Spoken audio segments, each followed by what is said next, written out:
இவங்க திருந்துவாங்க, இந்த மக்கள் எப்ப திருந்துவாங்க? போராளி பின்னாடி எப்ப வருவாங்க? போராளிகளோட எப்ப வருவாங்கன்னு கேக்குறேன். போராளிகளுக்கு எப்ப ஓட்டு போடுவாங்கன்னு கேக்குறேன். எத்தனை வருஷம் நீ சொல்றதை நான் ஏத்துக்கிறேன். எத்தனை வருஷத்துக்கு இந்த 50 ஆண்டு கால அரசியல் வாழ்க்கையில இப்ப கூத்தாடிகளுக்கே ஓட்டு போட்டு இருக்கிற எப்ப திருந்துவாங்கன்னு நான் கேக்குறேன். நான் பேசத்தான் செய்வேன்.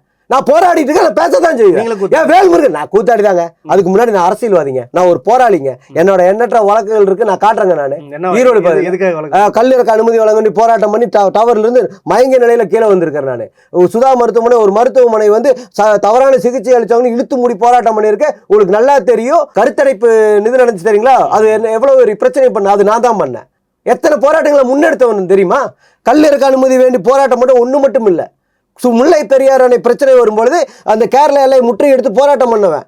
கர்நாடகாவில் வந்து அடிக்கும் பொழுது கர்நாடகா பேங்க் இழுத்து மூடி போராட்டம் பண்ணவன் நான். இத்தனை போராட்டங்கள் பண்ணவன் சதா நாடார். எனக்கு மக்களிடையே பேசுவதற்கு எனக்கு உரிமை உண்டு.